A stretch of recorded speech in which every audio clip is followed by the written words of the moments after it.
सबको जय माता जी की, जय महाकाल, हरे कृष्णा। दोस्तों, आज मैं आप सबको श्री यंत्र के अति गोपनीय रहस्यों के बारे में बताऊंगा। हमारे काफ़ी शिष्य हैं जिन्होंने हमें कहा है कि सचिन भैया, श्री यंत्र के साथ जो आपका ज्ञान है वो हमारे साथ थोड़ा सा साझा करें। लेकिन दोस्तों, सच्चाई ये है कि अगर मैं श्री यंत्र के अति गोपनीय रहस्यों के बारे में खोलना शुरू करूंगा ना, तो 100 साल भी कम पड़ेंगे। लेकिन फिर भी आज मैं कोशिश करूंगा कि ज़्यादा से ज़्यादा नॉलेज आपको इस वीडियो में दे सकूं। तो आप सब आखिरी तक मेरे साथ इस वीडियो में बने रहना।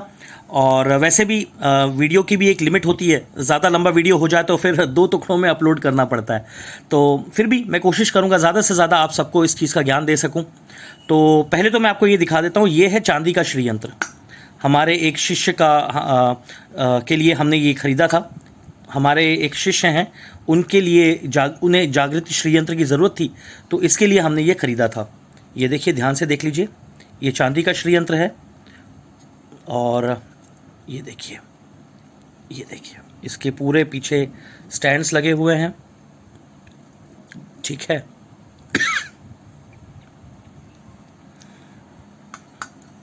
क्या होता है ना कि श्री यंत्र को बताने के लिए, श्री यंत्र के बारे में बताने के लिए हमें श्री यंत्र की ज़रूरत होती है। तो इसके बाद इसकी विधि, जागृति की जब विधि शुरू हो जाएगी इसके ऊपर, तो फिर मैं वीडियो नहीं बना पाऊंगा। तो मैंने सोचा क्यों ना आज ही आप सबको श्री यंत्र के बारे में बताऊं। काफ़ी लोग हैं मुझसे पूछते हैं कि सचिन भैया, आप श्री यंत्र जागृत करके, तो श्री यंत्र काम कैसे करता है? काफ़ी लोगों में देखा गया, जब आप श्री यंत्र जागृत करके उनके घरों में भेजते हो तो श्री यंत्र कभी कभी 4-4 दिनों में, कभी कभी 2-2 दिनों में, कभी कभी सेम डे असर दिखाता है। और उनके काफ़ी ज़्यादा दुख जो हैं वो जल्दी जल्दी ख़त्म हो जाते हैं। तो श्री यंत्र ऐसा क्या है जो आप इतना ज़्यादा इसका गुणगान करते हो, और ऐसी क्या चीज़ है इसके अंदर जो इतनी जल्दी ये लोगों के जीवन में बदलने में कारगर साबित होता है? तो आज मैं आप सबको उन चीज़ों के बारे में बताऊंगा। तो मेरे साथ आखिरी तक बने रहिएगा इस वीडियो में। तो सबसे पहले तो इस बात को समझ लीजिए कि ये जो श्री यंत्र है, ये कुल मिला के 9 ट्रायंगल्स को मिला के बनाया है। ठीक है, ऐसे करके दिखाता हूँ। ये जो ट्रायंगल है, फॉर एग्जांपल 1, 2, 3, 4 और 5, ये 5 ट्रायंगल्स हैं। ये और ऊपर की तरफ मुंह करने वाले 4 ट्रायंगल्स हैं, 1, 2, 3, 4। ठीक है, तो टोटल 9 ट्रायंगल्स को मिला के ये पूरा का पूरा नक्शा बना हुआ है। ठीक है, अब जो नीचे की तरफ जो ट्रायंगल्स हैं, ये कुदरत की फीमेल शक्ति का रिप्रेजेंटेशन करते हैं। ठीक है, और जो ऊपर की तरफ ट्रायंगल्स हैं, ये कुदरत की जो मेल शक्ति है उसको दर्शाते हैं। ठीक है, अब आप सोचेंगे कि ऐसा क्यों? 5 जो फीमेल शक्ति है उसके 5 ट्रायंगल्स क्यों? ऊपर की तरफ जो मेल शक्ति है उसके 4 क्यों? ये भेदभाव क्यों? मैं बताता हूँ। अगर आप इस बिल्कुल बीच में ध्यान से, ये जो डॉट है ना, इसकी तरफ अगर आप देखते हो, तो डॉट की आजू बाजू जो ट्रायंगल है ये नीचे की तरफ फेस कर रहा है। तो ये ऊपर के 4 और नीचे के 4 में ये जो एक ट्रायंगल एक्स्ट्रा है, जो बिल्कुल बीच में बिंदु के साथ है, वो एक्स्ट्रा ट्रायंगल है। अब ये क्यों है, मैं बताता हूँ। एक बार माँ पार्वती ने भगवान शिव से ये सवाल पूछा था कि ऐसा क्यों? तो भगवान शिव ने माँ पार्वती को जवाब दिया था कि देखिए, यहाँ पर हमारे ब्रह्मांड में मेल और फीमेल दोनों एक समान हैं, लेकिन एक चीज़ ऐसी है जो फीमेल के पास है और मेल के पास नहीं है। उसे हम क्या कहते हैं? गर्भाशय। अगर आप ध्यान से देखें, ये बिंदु के ऊपर का जो ट्रायंगल है ना, ये गर्भाशय की तरह है। ऊपर से फ्लैट और नीचे से ये त्रिकोण है। नीचे इसका जो नोक है वो नीचे की तरफ है। और अगर आप बायोलॉजी में अगर डायग्राम्स देखें तो आपको पता लगेगा, जो इंसान का जो गर्भाशय है, लेडीज़ का जो माताओं बहनों का जो गर्भाशय होता है, वो भी ऐसा ही होता है। ठीक है, तो ये एक एक्स्ट्रा चीज़ है जो फीमेल के पास है और मेल के पास नहीं है। और कमाल की बात यह है कि ये जो गर्भाशय है, ये जिनके पास है उनके कंट्रोल में नहीं है। ठीक है, जैसे आपने देखा होगा, मैं यहाँ पर कुछ ऐसी अलग अलग बातें भी करूँगा जो कि श्री यंत्र के तत्व को दर्शाती हैं। अब आपने देखा होगा कि जो लेडीज़ हैं उनके पास जो गर्भाशय होता है, उसमें पीरियड्स आना, उसके बाद पीरियड्स का जाना, मेनोपेज का पीरियड आना, मेनोपेज के पीरियड का जाना, ये सब उनके कंट्रोल में नहीं होता है। मतलब जो गर्भाशय के मालिक हैं उनके ही ये गर्भाशय कंट्रोल में नहीं है। आप समझे? तो ये एक बहुत बड़ी चीज़ है। और ये चीज़ सिर्फ इंसानों में नहीं है, ये चीज़ जानवरों में भी है। कीड़े जो हैं, कीड़े मकोड़े, जितने भी पिंडज योनियाँ हैं, उन सब में ये चीज़ मानी जाती है। इन सब चीज़ में ये चीज़ कॉमन है। जो मेल हैं उनके पास उनके पास से फीमेल के पास एक चीज़ ज़्यादा होती है, वो है गर्भाशय, जो कि नई पीढ़ी को उत्पन्न करने की शक्ति रखती है। तो ये एक बहुत बड़ी चीज़ है जिसके कारण औरत को हमारे वेदों में आदमियों से ज़्यादा इंपॉर्टेंस दी गई है। तो इसीलिए कहा जाता है कि जो श्री यंत्र है, जो ये पूरा का पूरा डायग्राम है, ये पार्वती के 5 त्रिकोण जो नीचे की तरफ हैं और शिव के 4 त्रिकोण जो ऊपर की तरफ हैं, इन सबको मिलाकर कॉम्बिनेशन के साथ ये यंत्र बना है, ये ज्योमेट्री बनी है। अब मैं आपको एक और बात बताता हूँ। अगर आप चाहो तो बायोलॉजिकल साइंस आप पता कर लो। मेडिकल साइंस ये कहता है कि एक आदमी के शरीर में 43 क्रोमोसोम्स होते हैं, जिसमें से 21.5 माँ से मिलते हैं और 21.5 पिता से मिलते हैं। अगर 21.5 को जोड़ो तो 43 होता है। ठीक है, आप यहाँ ध्यान से देखिए, ये जो 9 ट्रायंगल्स बने ना, ये 9 ट्रायंगल्स के मिलन से जो नए नए ट्रायंगल्स की उत्पत्ति हुई है, अगर आप इनको गिनो तो 43 हैं। ठीक है, मतलब ये हमारे शरीर के क्रोमोसोम्स को दर्शाते हैं, जो 21.5 हमें माँ से मिले हैं और 21.5 हमें पिता से मिले हैं। जो सबसे बीच में जो डॉट है ना, इसे आप जीवात्मा समझो। जिस तरह गर्भाशय के अंदर बच्चा जन्म लेता है, नई पीढ़ी जन्म लेती है, उसी तरह इस गर्भाशय के अंदर जीवात्मा का जन्म होता है। ठीक है, और इस डॉट को ललिता माँ राजराजेश्वरी ललिता त्रिपुर सुंदरी का जन्म स्थान माना जाता है। इसे ध्यान से देखिए।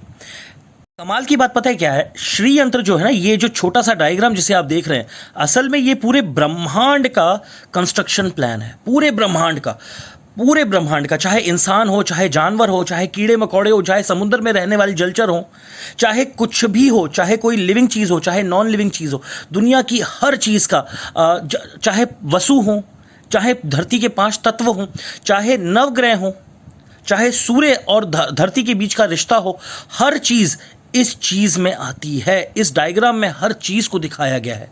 मैं आगे बताता हूँ कैसे। तो मैंने आपको सबसे पहले गर्भाशय वाली बात बताई। गर्भाशय के बाद जो 43 क्रोमोसोम्स हैं, जो मेल और फीमेल के मिलन से बनते हैं, उसके बारे में बताया। अब मैं आपको बताऊंगा अष्ट त्रिकोण के बारे में। अब ये ध्यान से देखिए, ये सबसे पहला ये जो है सबसे बीच का डॉट, इसके बाहर के जो ये है पहला चक्र, इसमें 8 त्रिकोण माने जाते हैं। ठीक है, और ये अष्टवसु को दर्शाते हैं, जैसे धरा, अनिला, आहा, प्रत्युषा, प्रभासा, सोमा और ध्रुवा। ठीक है, ये जो 8 जो हैं अष्ट त्रिकोण, ये अष्टवसुओं को दर्शाते हैं। तो जब आप अष्ट त्रिकोण से बाहर निकलते हो तो आपको एक सर्कल और मिलता है, उसमें टोटल 10 ट्रायंगल्स नजर आते हैं, 10 त्रिकोण हैं, जैसे 1 2 3 4 5 6 7 8 9 10। तो ये जो चक्र है, ये भगवान विष्णु के दशावतार को दर्शाता है। और इसके बाहर का जो चक्र है, उसमें भी कमाल की बात है, 10 त्रिकोण है। कैसे? 1 2 3 4 5 6 7 8 9 10। तो ये जो 10 त्रिकोण का जो चक्र है, ये 10 महाविद्या को दर्शाता है। और इस चक्र के बाहर जो सबसे बाहर का चक्र है, उसमें देखिए कितने ट्रायंगल्स हैं, 1 2 3 4 5 6 7 8 9 10 11 12 13 14। तो ये 14 त्रिकोणों का जो सबसे बाहर का चक्र है, इसे हम कहते हैं मनवंतर का। ये मनवंतर का चक्र माना जाता है। तो पहले मैं आपको बता देता हूँ मनवंतर होते क्या हैं। एक बात का ध्यान रखिए, पुराने ज़माने में कैलकुलेटर नहीं हुआ करते थे, तो टाइम को मेजर करने के लिए मनवंतर, महायुग, ब्रह्मा का एक दिन, ये सब चीज़ें इस्तेमाल की जाती थी, जिससे किसी भी चीज़ का आकलन किया जा सके। अब मैं आपको बताता हूँ मनवंतर होता क्या है। एक बात ध्यान से समझ लीजिए, ये इस टॉपिक का हिस्सा नहीं है, लेकिन फिर भी मैं आपको बता देता हूँ कि मनवंतर किस तरह ये दर्शाते हैं। 14 महायुग जो हैं, उन सबको 14 महायुगों को मिलाकर एक मनवंतर बनता है, और इस तरह के 14 मनवंतरों को मिला के ब्रह्मा का एक दिन बनता है, और इतना ही मिलाकर ब्रह्मा की एक रात्रि भी है। तो ये जो 14 मनवंतर हैं, ये इनको मिला के ब्रह्मा का एक दिन बनता है। मतलब ये ब्रह्मा के एक दिन का प्रतिनिधित्व करते हैं। ठीक है, और ये इतने ही ब्रह्मा के, और ये बाहर का चक्र जो है, ये ब्रह्मा की एक रात को भी बताते हैं। आप समझे? तो ब्रह्मा का जो एक दिन है, उसे एक कल्प कहा गया है। ठीक है, अब जैसे मैं आपको एक बताता हूँ, जो कलयुग है, कलयुग मल्टीप्लाइड बाय 2 द्वापर युग, द्वापर मल्टीप्लाइड बाय 2 त्रेता युग, त्रेता मल्टीप्लाइड बाय 2 सतयुग। तो जो जो युग है उसे, जो आज का युग है उसे हम मल्टीप्लाइड बाय 2 जब करते हैं तो पिछला युग चला जाता है। आपने कहीं से सुना होगा सतयुग के समय जब एक बार किसान अनाज बोता था तो उसे 8 बार काटता था। जब त्रेता युग आया तो 6 बार काटने लगा, है ना। जब द्वापर युग आया तो उसे 4 बार काटने लगा। आज कलयुग के अंदर मुश्किल से 2 बार कटती हैं। एक बार कट जाए बहुत बड़ी बात है, अब तो धीरे धीरे और 2 से भी घटता जा रहा है। तो ये चीज़ होती है। अब मैं आपको बताता हूँ इस चक्र के बाहर के अष्टनाग दल के बारे में। अब ये ध्यान से देखिए, 1 2 3 4 5 6 7 8, ये 8 जो कमल दल है ना, ये एक्चुअली अष्टनाग दल माना जाता है। क्योंकि सच्चाई पता है क्या है, आप इसे ध्यान से देखिए, आज आपको एक नई चीज़ पता लगने वाली है। लोग समझते हैं 1 2 3 4 5 6 7 8 ये कमल दल है। असल में बात यह कि ये कमल दल नहीं है, ये नाग दल है। असल में इसे नहीं गिना जाता। इसके ये और ये के इसके और इसके बीच में देखिए एक छोटा सा नज़र आ रहा है ना, ये ऐसा, ये देखिए यहाँ वो लाइट जल, वहाँ पर लाइट रिफ्लेक्ट हो रही है। ये देखिए ये जो नज़र आ रहा है ना, ये इसके बीच में ये असल में नागों का फन है। ये 2 कमलों के बीच में जो ऐसा शेप नज़र आ रहा है, ये असल में नाग का फन है। अब ध्यान से देखिए कितने हुए, 1 2 3 4 5 6 7 8, तो अष्टनाग दल है ये। ठीक है। अब जैसे पुराने ज़माने में आपने सुना होगा कि जो सांप होता है कैसे शिकार करता है। कुछ सांप ऐसे होते हैं जो अपनी पूंछ को हिलाते हैं तो सामने वाले कीड़े को लगता है कि ये कोई कीड़ा है, तो उसे खाने के लिए आता है, और जैसे ही वो पूंछ के ऊपर पैर देता है सांप उसे खा जाता है। तो ध्यान से देखिए, ये असल में 8 सांपों के फन है। तो ये कमल के दल समझकर कभी भी इसकी तरफ मत आना। इसे अगर कमल दल समझोगे ना तो याद रखो ये नाग के फन है ना, ये शिकार कर लेंगे आपका। ये क्या है मैं बताता हूँ। असल में ये जो हैं, ये श्री यंत्र के अंदर असल में ये गार्ड्स हैं, ये रक्षक हैं। किसके रक्षक हैं? ये सबसे बीच का जो बिंदु है उसके रक्षक हैं। ये असल में कुदरत का पूरा नक्शा है, कुदरत का पूरा ब्लूप्रिंट है ये। ठीक है। अब यहाँ से जो बच्चा पैदा होता है, यहाँ से जो गर्भाशय में जो बच्चा पैदा होता है, अगर ये समाज के लिए गलत है तो ये अष्टनाग दल इसे यहीं ख़त्म कर देंगे। और अगर ये ठीक ठाक है और समाज अगर इसके लिए मुश्किल पैदा कर रहा है तो ये अष्टनाग दल जो है ये समाज से इसकी रक्षा करेंगे। आप समझे बात को? तो अब यहाँ पर बच्चा कैसे पैदा हो रहा है मैं बताता हूँ। हम लोग जब हमारी आंखों की जो पुतलियाँ हैं, जब हम इस पर फोकस करते हैं तो क्या होता है कि हमारी आंखों की पुतलियाँ जो होती हैं वो फोकस कर करके इस छोटे से बिंदु में चली जाती हैं। ठीक है। मतलब हम जब हम ध्यान लगाते हैं, आई एम श्योर जो श्री विद्या के साधक होते हैं वो इस बात को समझ सकते हैं। तो जब हम अपनी आंखों की पुतलियों को यहाँ पर केंद्रित करते हैं तो हमारी आंखों की पुतलियों का जो फोकस होता है वो छोटा छोटा होते होते यहाँ तक पहुँच जाता है। ठीक है। तो हमारा जो ध्यान है वो यहाँ पर पल रहा होता है। जिस तरह एक औरत के गर्भाशय में एक नई नन्ही जान पलती है, उसी तरह यहाँ पर हमारा ध्यान पलता है। और जब हमारा ध्यान यहाँ पर पलता है तो फिर हमारा ध्यान यहाँ से जब फैलता है तो धीरे धीरे ध्यान इन त्रिकोणों में जाता है और फिर धीरे धीरे पूरे श्री यंत्र में जाता है। आपने कभी देखा होगा जब आप ध्यान यहाँ पर करते हो 2-3 मिनट, जब आप आंख बंद करते हो तो पूरे श्री यंत्र का मैप आपकी आंखों के सामने छप जाता है। तो उसके बाद जो ये 8 दल हैं, नाग दल हैं, जब ये बाहर निकलते हैं तो ये 16 गुलाब कमल की पंखुड़ियाँ बन जाते हैं। कैसे मैं बताता हूँ। 1 2 3 4 5 6 7 8 9 10 11 12 13 14 15 16, तो ये 8 नाग दल जो हैं, अगर यहाँ पर जो ध्यान पल रहा है, जो भी इंसान इस श्री यंत्र के अंदर ध्यान केंद्रित कर रहा है, अगर वो इंसान कुदरत का भला करेगा तो ये अष्टनाग दल उसकी रक्षा करेंगे। और अगर वो कुदरत के लिए गलत है, अगर वो कुदरत को ख़त्म करने की कोशिश करेगा तो ये अष्टनाग दल उसके ध्यान को ख़त्म कर देंगे। समझे आप? और ऐसे इंसान के लिए ये श्री यंत्र एक शोपीस से ज़्यादा कुछ नहीं रह जाएगा। तो जो नाग दल हैं, जो हमलावर हैं, जब वो रक्षा करने पे आते हैं तो ये 16 कमल दल बन जाते हैं। तो जैसे हमारे होता है ना, जैसे ट्रिग्नोमेट्री में होता है, बचपन में हमने ट्रिग्नोमेट्री पढ़ते थे, हम लोग सर्ड्स पढ़ते थे। गणित में होता है कि 2 2 4, 4 2 8, 8 2 16, 16 2 32, 32 2 64, है ना।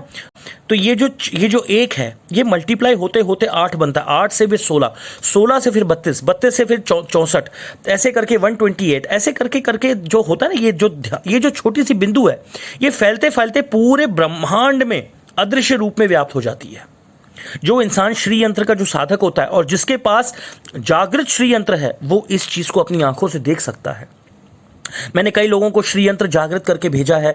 तो जागृत श्री यंत्र में जब कोई इंसान ध्यान लगाता है तो कई लोगों ने मुझे ये बात बताई कि सचिन भैया ऐसा लगता है जैसे 2 का 4, 4 का 6, 6 का 8, 8 का 16, 16 का 32 हो रहा है।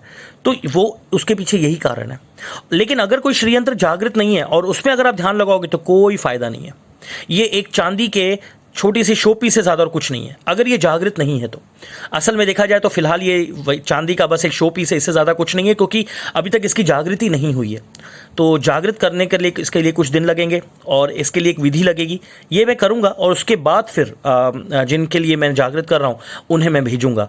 तो उसके पहले मैंने सोचा आप सबको ये सारी इन्फॉर्मेशन मैं बता दूँ। तो दोस्तों, जब 16 कमल दल से जब आप बाहर निकलते हैं तो आप ध्यान से देखिए, यहाँ पर 3 लाइन्स हैं जो कि सर्कुलर कंडीशन में इस ज्योमेट्री को कवर किए हुए हैं, 1 2 3। ठीक है, तो क्या होता है कि ये जो है ये हमारे शरीर की स्किन जो है इसको दर्शाता है। कैसे, मैं बताता हूँ। अगर आप मेडिकल साइंस पढ़े तो आपको पता लगेगा कि हमारी जो चमड़ी है ये 3 लेयर्स को बनाकर बनी हुई है। एक है एक्टोडर्म, सबसे बाहर की जो है एक्टोडर्म, जो बीच की है उसे एंडोडर्म कहते हैं, और सबसे अंदर की जो है, जो अंदर की मांस मज्जा तक कांटेक्ट में आती है, उसे हम मीजोडर्म कहते हैं। और यही जो सर्कल है ये ब्रह्मांड को भी दर्शाता है। कैसे, मैं बताता हूँ कि जो हमारी धरती है उसके ऊपर भी 3 लेयर्स हैं, ओजोन की 3 लेयर्स हैं, और ओजोन लेयर वो लेयर है जो हमें सूरज की रेडिएशंस और ब्रह्मांड की गलत रेडिएशन से बचाती है। ठीक है, तो यहाँ पर हमारी चमड़ी की जो 3 लेयर्स हैं उसको दर्शाया गया है, और हमारे जो पृथ्वी को जो 3 लेयर्स हमें ढकती हैं, जो 3 लेयर्स हमारे पृथ्वी को ढकती हैं, उसे दर्शाया गया है, जो ओजोन लेयर हम कहते हैं।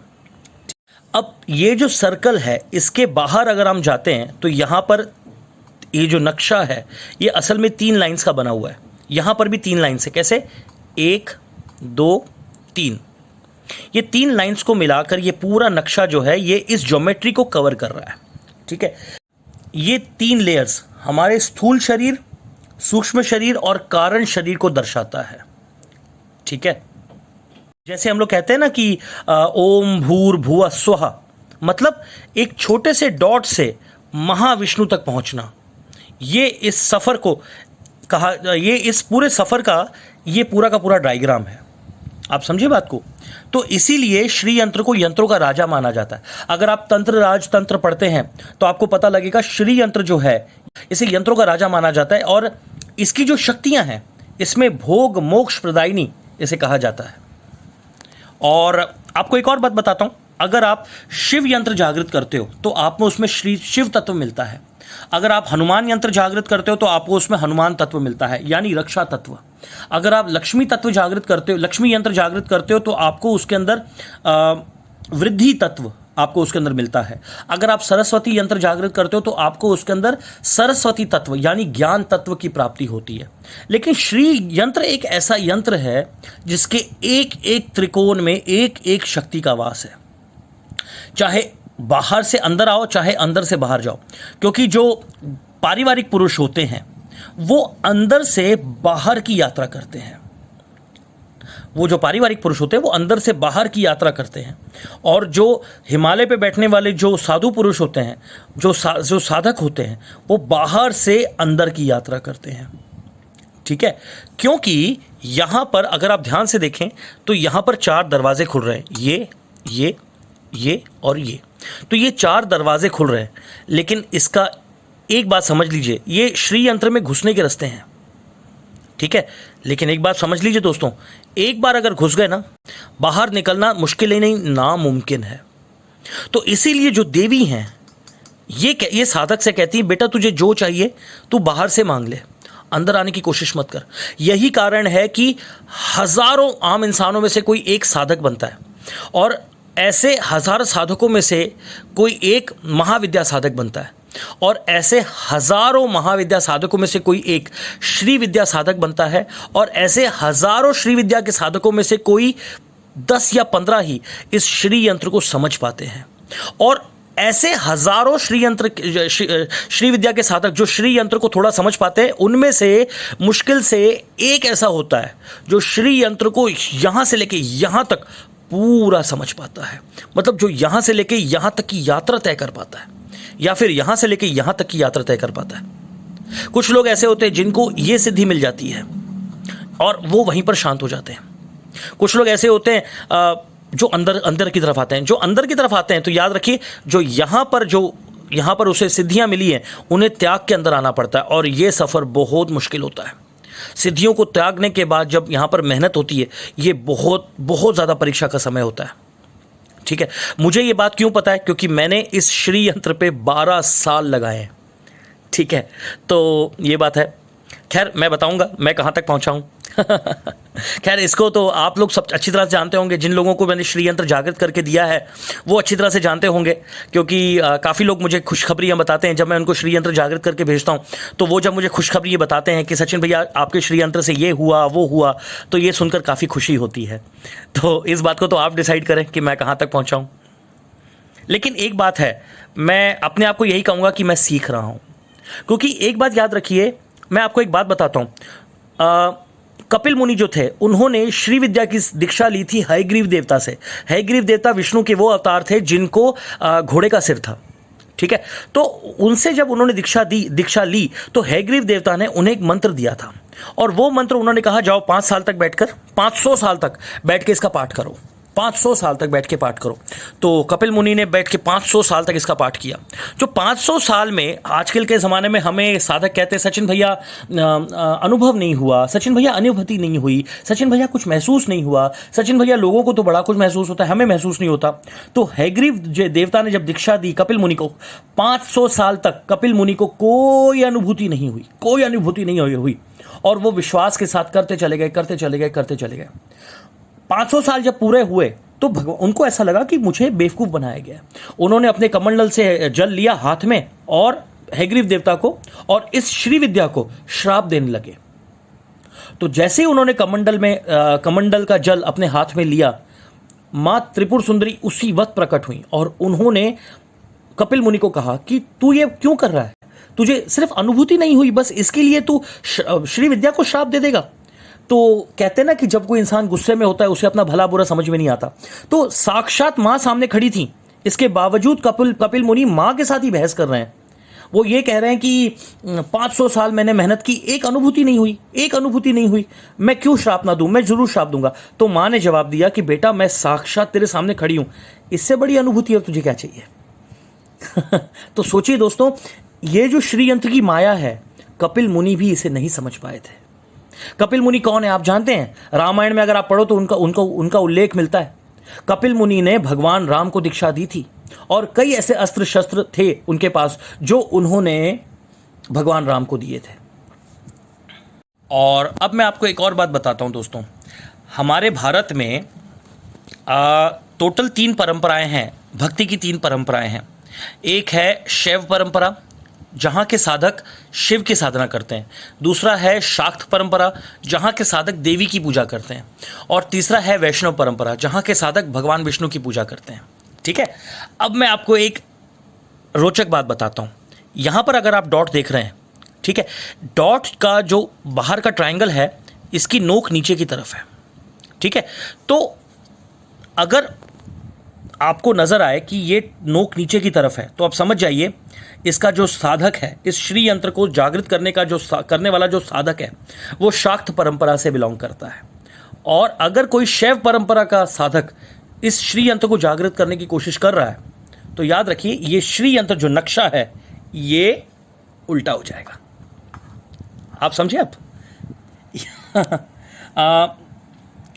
मैंने आपको कहा था इस वीडियो में काफ़ी आपको नई नई चीज़ें पता लगेंगी जो आपने पहले ज़िंदगी में कभी सुनी नहीं होंगी। ये डॉट के बाहर अब जो ट्रायंगल है, ये जो पहले नीचे की तरफ था अब ये ऊपर की तरफ हो गया है। अब यहाँ से गिनिए कितने हो गए, 1 2 3 4 5 ट्रायंगल्स ऊपर और 1 2 3 4 ट्रायंगल्स नीचे। तो जब उल्टा था ये, वहां पर इसका उल्टा केस था। 5 ट्रायंगल नीचे की तरफ थे, 4 ट्रायंगल ऊपर की तरफ थे। अब 5 ट्रायंगल ऊपर की तरफ है और 4 ट्रायंगल नीचे की तरफ है। तो जब कोई आपको ऐसे पूजा करता हुआ नजर आए तो समझ जाओ वो शिव परंपरा से वो दीक्षित है। और जब कोई आदमी आपको ऐसे पूजा करता हुआ नजर आए श्री यंत्र की, जिसमें जो ये डॉट के अंदर का ट्रायंगल नीचे की तरफ है, मतलब जो कि ये यूट्रस बना हुआ है, ठीक है ना। अगर ऐसे कोई पूजा करते नजर आए तो समझ जाओ वो साधक शाक्त परंपरा से दीक्षित है। ठीक है, तो ये कुछ रोचक बातें थी श्री यंत्र के बारे में। और ये जो श्री यंत्र है असल में ये किसी धर्म एक धर्म से जुड़ा हुआ नहीं है, क्योंकि इतिहास में ऐसे कई लोग हैं जो कि हिंदू नहीं थे, इसके बावजूद वो श्री यंत्र के साधक थे। एक कहानी है, निज़ाम जो थे, हैदराबाद के जो निज़ाम थे, उनकी काफ़ी पत्नियां थीं। उनमें से एक पत्नी थी जो श्री यंत्र की साधिका थी। और आज भी अगर आप जाते हैं हैदराबाद और उनके म्यूज़ियम में अगर आप जाते हैं तो उनकी पत्नी का एक सोने का श्री यंत्र जो कि इसी तरह बना हुआ है, ये तो चांदी का है, वो श्री यंत्र इतनी मोटी सोने की चद्दर से बना हुआ है और वो कम से कम 4 फुट बाय 4 फुट का है। वो काफ़ी बड़ा श्री यंत्र है और वो सोने का है, प्योर सोने का श्री यंत्र है। और किसी ज़माने में कहा जाता है कि निज़ाम की पत्नी जो थी, काफ़ी पत्नियों में से उनकी एक पत्नी जो थी वो श्री यंत्र की साधिका थी। और दोस्तों, निज़ाम उस ज़माने के कितने रईस थे ये आप भी जानते हैं, मैं भी जानता हूँ। तो हो सकता है कि उनकी एक पत्नी जो श्री यंत्र की साधिका थी, हो सकता है उन्हीं की कृपा से माँ ललिता परमेश्वरी ने, माँ महालक्ष्मी ने निज़ाम पर कृपा की हो, जिसके कारण वो दुनिया के सबसे रईस, कहा जाता है कि दुनिया का सबसे बड़ा हीरा कोहिनूर है जो कि ब्रिटेन में है। और जो दूसरे नंबर का, पूरे वर्ल्ड का जो दूसरे नंबर का जो हीरा था, वो कहते हैं निज़ाम के ऑफिस के टेबल के ऊपर पेपर वेट का काम किया करता था। यह बात सुनने में बहुत अजीब है कि दुनिया का दूसरे नंबर का सबसे बड़ा हीरा कोहिनूर के बाद वो निज़ाम के ऑफिस के टेबल पर पेपर वेट का काम करता था। तो ये थी चीज़। तो हो सकता है निज़ाम की पत्नी के कारण ही निज़ाम को इतना भगवान ने प्रॉस्परस बनाया हो, इतना ज़्यादा समृद्ध बनाया हो। ये जो श्री यंत्र का ज्ञान है, सबसे पहले इस ज्ञान को भगवान शिव ने माँ पार्वती को दिया था। और कैसे दिया था? कहते हैं एक घास उठाकर, ज़मीन से उठाकर, ज़मीन पर उन्होंने ये डायग्राम ड्रॉ किया था। इस पूरे नक्शे को ड्रॉ करके उन्होंने बताया था कि हे कमला नने, हे प्राण वक्षे, मतलब जो मेरी दिल की प्यारी, कहते हैं ना प्रवक्ष्यामी, शृणो देवी प्रवक्ष्यामी स्तोत्रों में कहा जाता है। तो हे मतलब मेरी प्यारी, इस नक्शे को ध्यान से देखो, ये ब्रह्मांड का नक्शा है, ये उन्होंने कहा था। और जिस जगह पर ये नक्शा भगवान शिव ने एक घास के तिनके से ड्रॉ करके माँ पार्वती को सिखाया था, उस जगह को आज श्रीनगर के नाम से जाना जाता है, क्योंकि वहाँ की पवित्र धरा पर घास से ड्रॉ करके भगवान शिव ने माँ पार्वती को ये श्री विद्या का ज्ञान दिया था। समझे? तो ये देखा जाए तो एक बहुत गौरव की बात है कि श्री यंत्र का जन्म हमारी भारत की पुण्य धरती पर हुआ था। ठीक है, और भगवान शिव ने ही इसका ज्ञान माँ पार्वती को दिया था, और वो भी श्रीनगर की पुण्य धरा पर। सोचिए, श्री यंत्र जो होता है 2 तरह के होते हैं, जिसमें जो एक नॉर्मल होता है, और दूसरा श्री यंत्र जो होता है वो बीजाक्षर वाला श्री यंत्र होता है। जैसे आप देखिए यहाँ पर बीजाक्षर हैं, ठीक है, इन सब में बीजाक्षर हैं। तो 2 तरह के श्री यंत्र होते हैं। तो जो इस तरह का जो बीजाक्षर वाला श्री यंत्र होता है, इसकी पूजा, इसकी जागृति साधक करते हैं। और जिसमें बीजाक्षर नहीं है, उसकी जागृति जो होती है वो कितनी भी कोशिश कर लो, उसमें जागृति नहीं होती। तो वो आप कभी भी देखें, बाहर कभी भी आप दुकानों में देखें, जिस श्री यंत्र में बीजाक्षर नहीं लिखे होते हैं, वो एक शोपीस की तरह इस्तेमाल किया जाता है। और जिसमें बीजाक्षर होते हैं, उसे जागृत करके जो साधक होते हैं, या फिर अपने घरों में रखते हैं, या फिर मंदिरों में रखे जाते हैं, या फिर कुछ लोग अपने जजमान के लिए जागृत करके उन्हें देते हैं। अगर आपको ये बात अगर पता है, बीजाक्षर की अगर आपको अहमियत पता लग जाए, अगर बीजाक्षर का आपको महत्व पता लग जाए ना, तो दोस्तों श्री यंत्र का जो षोडशी मंत्र है, ये आपको समझने में ज़्यादा मुश्किल नहीं लगेगी।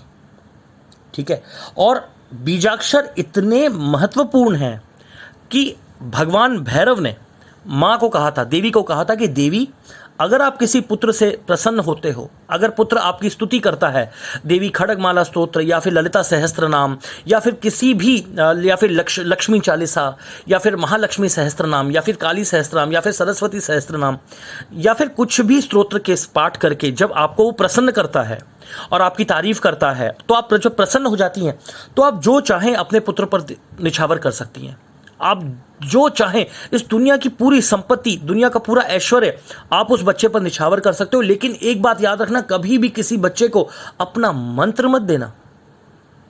क्योंकि अगर आपने अपना मंत्र अपने बच्चे को दिया तो याद रखिए वो खुद शिव बन जाएगा और घर जाके उस मंत्र से वो अपनी देवी अलग से बना लेगा, उस मंत्र से वो अपनी देवी बना लेगा, समझे। तो इसलिए भगवान भैरव ने कहा है देवी को कि देवी चाहे अगर आप किसी बच्चे से प्रसन्न हो जाएं तो आप दुनिया की पूरा ऐश्वर्य उसे दे दें, लेकिन कभी भी अपना मंत्र मत देना।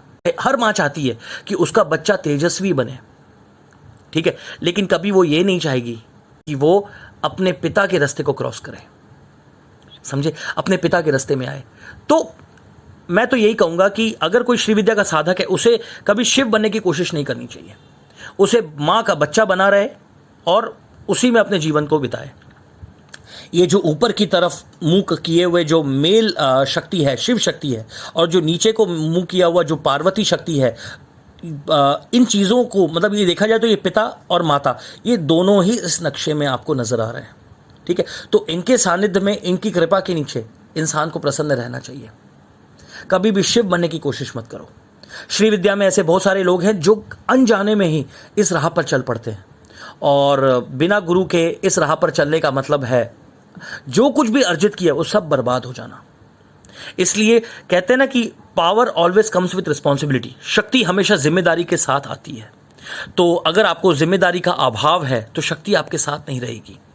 इसीलिए हमेशा गुरु की सानिध्य में रहें, गुरु की कृपा में रहें, गुरु जैसा जैसा कहे वैसा करें। अगर गुरु कह रहा है कि 2 कदम उठाओ तो 2 ही कदम उठाओ, तीसरा कदम मत उठाओ। तो ये सारी चीज़ें हैं। और अब अगर मैं और भी श्री यंत्र के बारे में बोलना शुरू करूंगा तो दोस्तों 100 साल भी कम पड़ेंगे। मुझे ऐसा लगता है कि इस वीडियो में काफ़ी बातें आपको पता चली जो शायद आप लोगों को नहीं पता थी। कमेंट सेक्शन में मुझे बताइए कि आप और क्या क्या जानना चाहते हैं, और आपको ये वीडियो कैसा लगा वो भी मुझे बताइए। और अगर आप किसी और चीज़ के बारे में भी जानना चाहते हैं तो भी मुझे कमेंट में ज़रूर बताइए। तब तक के लिए जय माता जी की, जय महाकाल, हरे कृष्णा।